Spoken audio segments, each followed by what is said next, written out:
एक भक्त भगवान को उलाहना दे रहा है और मानो वो सारे भक्त उलाहना दे रहे हैं जो भगवान को निरंतर भजते हैं, उनके लिए अनेकों अनेक तरीके का जतन करते हैं, वो भगवान को उलाहना दे रहे हैं। कहते हैं प्रभु तुम कितने विलक्षण हो, कितने विचित्र हो, तुम्हारी कृपा तुम्हारी प्रभुता अपरंपार है। और भक्त क्या कहता है? गोपालाजिर कर्दमे विहरसे विप्रध्वरे लज्जसे ब्रूसे गोधनहुं कृते स्तुति सतहि मौनं विधत्ते सताम् दास्यां गोकुल पंचली सुकुरुषे दान्तेषु स्वाम्यं नहीं जाने कृष्ण तवांघ्रि पंकज युगम प्रेमैकलब्धम्। कहते हैं वो भक्त कह रहा है प्रभु गोपालाजिर कर्दमे विहरसे, तुम्हारी प्रभुता तुम्हारी कृपा बड़ी अपरंपार है, थोड़ी हर किसी के समझ में आती नहीं है, हम भक्तों के भी चरित्र समझ में थोड़ी आती नहीं है। गोपालाजिर कर्दमे विहरसे, तुम ग्वाल बालों के साथ गोपालों के साथ उनके आंगन में जा जाकर के कीचड़ में भी विहार करते हो। कीचड़ में, कीचड़ के साथ, कीचड़ में ही सभी ग्वाल बालों को एकत्रित करके विहार करने लगते हो। तो बोले भाई हाँ करते हैं, आपको क्यों नहीं इस बात समझ में आ रही, आपको क्या परेशानी हो रही है, आप हमसे क्यों उलाहना दे रहे हैं? तो कहते हैं विप्रध्वरे लज्जसे, जो विप्र हैं जो आपके लिए अनेकों प्रकार के यज्ञ आदि करते हैं, वो जब आपको बुलाते हैं तब आपको क्या लज्जा आ जाती है? आपको लज्जा आ जाती है, आप उनके पास जाने में शर्माते हो। कितनी सुंदर बात है, कितना सुंदर एक भक्त एक प्रभु को, अपने प्रभु को उलाहना दे रहा है। कहता है कि गोपालाजिर कर्दमे विहरसे, तुम अपने ग्वाल बालों के साथ माखन चोरी करने जाते हो, उनके आंगन में कीचड़ में भी विहार करते हो, खेलते हो, रमण करते हो, कितने आनंद के साथ विहार करते हो। और जो आपको यज्ञ कर कर के बुलाते हैं वहां जाने में आपको शर्म आ जाती है, आप शर्माते हो। लज्ज से, विप्रध्वरे लज्ज से, आपको उनके पास जाने में लज्जा आती है। और तो क्या कह रहे हैं? ब्रूसे गोधनहुं कृते, यदि गैया के बछड़े, गाय बछड़ा आदि सब जब ब्रूसे जब रंभाते हैं तब आप उनके पास हुं कृते, जब वो रंभाते हैं तब आप उनके पास भी जाकर के उनसे बातें करने लग जाते हो, उनसे भी बातचीत करते हो आप।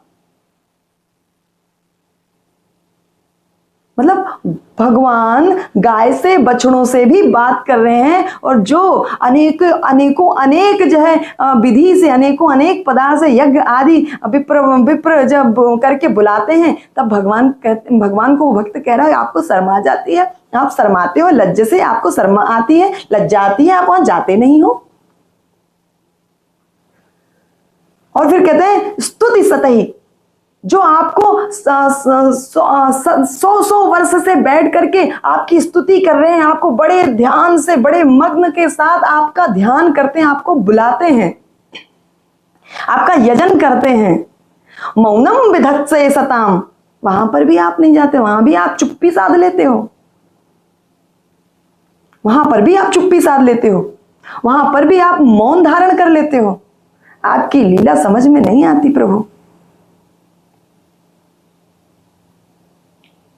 हाँ, ग्वाल बालों के साथ कीचड़ में खेलते हो, गाय बछड़ों के साथ, गाय के साथ जब गाय रंभाती उनके साथ बात करते हो। जो आपको बड़े प्रेम से यज्ञ करके बुलाते हैं वहां जाने में आपको शर्म आ जाती है। और जो बड़े ऋषि मुनि हैं, जो कर्म से ज्ञानी हैं, कर्म से ब्राह्मण है, और जो जन्म से ब्राह्मण है, जन्म से ही नहीं जो कर्म से ब्राह्मण है, वो आपको बड़े ध्यान से अनेक सत वर्षों तक बैठ करके आपकी तपस्या करते हैं, आपको बुलाते हैं, आपको ध्यान मग्न करते हैं, तो आप क्या करते हो? मौन साध लेते हो, मौन धारण कर लेते हो। आपकी प्रभुता अपरंपार है। और फिर क्या कह रहा है भक्त? कहता है दास्यम गोकुल पंचली सुकृषे। और जो ब्रज की गोपियां हैं, जो ब्रज की स्त्रियां हैं, जो ब्रज की गोपांगनाएं हैं, उनके पास भी आप जाकर के उनकी दास्यता को कैसे स्वीकार करते हो? सुना है ना, छछिया बर छाछ पे नाच नचावे, थोड़ा सा मक्खन चटाऊंगी, हथेली पे मक्खन दे दूंगी, छाछ पिलाऊंगी, लेकिन पहले ठुमक ठुमक के नाचो।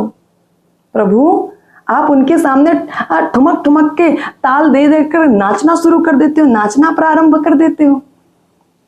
ब्रज की गोपांगनाओं की दास्यता आप सहजता के साथ, सुलभता के साथ, सुगमता के साथ, बड़े सहज रूप में स्वीकार कर लेते हो।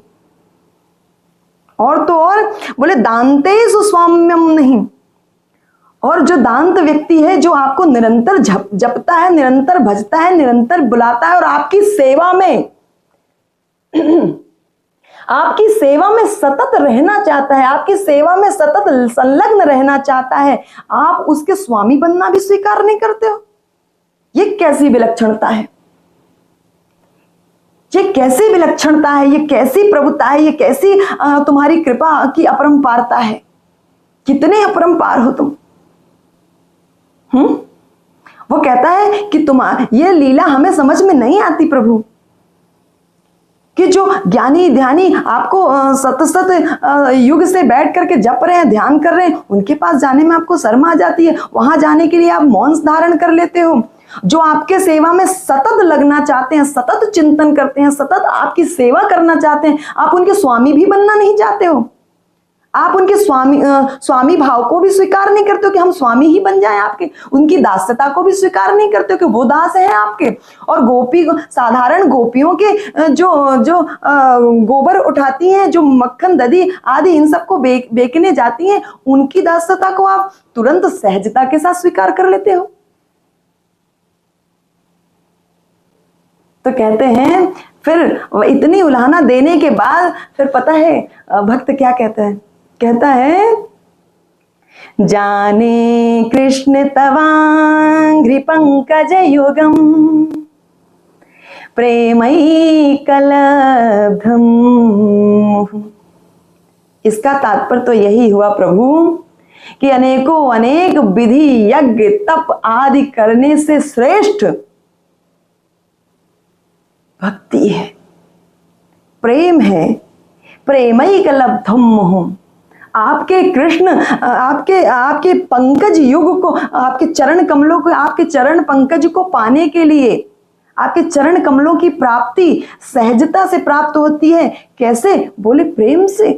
क्यों? क्योंकि गाय बछड़े आपके साथ प्रेम करते हैं, वो गोपियां आप पे अनन्य प्रेम करती हैं, पूरा जीवन सर्वस्व आप पर न्यौछावर कर देती हैं। वो ग्वाल बाल गोपाल आपके लिए, आप पर सर्वस्व अपना न्यौछावर किए, इसीलिए आप उनके साथ कीचड़ में विहार करते हो, इसीलिए आप गाय बच्चों के साथ जो है बातचीत करते हो, इसीलिए आप गोपियों की, आप ब्रज की गोपांगनाओं की दास्यता को सहजता के साथ स्वीकार कर लेते हो। मुझे और कोई आपकी प्राप्ति का दूसरा कोई और साधन दृष्टिगोचर हो ही नहीं रहा प्रभु। आपको तो केवल प्रेम और प्रेम से पाया जा सकता है। प्रेमा भक्ति ही एक ऐसा साधन है जिसके द्वारा, जिसके माध्यम से आपको पाया जा सकता है, उलाहना भी देता है। और उसके बाद फिर कहता है कि आपको पाने का एकमात्र साधन है आपकी प्रेमा भक्ति। आपको प्रेम से ही पाया जा सकता है। प्रहलाद जी तो भक्ति ही करते थे, बराबर भक्ति भक्ति भक्ति भक्ति ही करते थे। और जब श्रीमद् भागवत महापुराण में भक्ति मैया जब पुष्ट होकर के श्रीमद् भागवत का वाचन सुन करके, श्रवण करके, जब अपने पुत्र ज्ञान और वैराग्य के साथ के वैराग्य के साथ पुष्ट होकर के वहां कथा मंडल में पहुंचती हैं, जब ताता थैया करके नाच उठती हैं, जब अपने मुख से गाती हैं, श्री कृष्ण गोविंद हरे मुरारी नाथेति नामानि मुहुर्वदन्ति, श्री कृष्ण गोविंद हरे मुरारी नाथेति नामानि मुहुर्वदन्ति, श्री कृष्ण गोविंद हरे मुरारे हे नाथ नारायण वासुदेव। आप जब वो ताता थैया करके भक्ति मैया नृत्य करने लगती हैं अपने पुत्र ज्ञान और वैराग्य के साथ, तो आप भी वहां साक्षात प्रकट हो जाते हैं। इसका तात्पर्य तो यही हुआ ठाकुर जी, आपको पाने के लिए मुझे और कुछ भी मेरी दृष्टि में कुछ और दृष्टिगोचर और कोई साधन दृष्टिगोचर नहीं हो रहा है। एकमात्र प्रेमा भक्ति, एकमात्र प्रेमा भक्ति से ही, एकमात्र प्रेम से ही आप प्रसन्न होते हैं। एकमात्र ऐसा साधन है जिस पर आप न्यौछावर हो जाते हैं, और प्रेम से ही आप जो गोपियों की दास्ता को भी स्वीकार करते हैं। प्रेम से ही आपने अर्जुन के सारथी बनने को स्वीकार किया। प्रेम से ही आप द्रौपदी की लाज बचाने के लिए पहुंचे। प्रेम ही तो था। ग्वाल बालों के साथ उनके साथ जूठन को जो पाया आपने, वो प्रेम ही तो था। आपको पाने का एकमात्र साधन, आपके चरण कमल तक पहुंचने का एकमात्र साधन है प्रेमा भक्ति। प्रेमैकलब्धम मोह।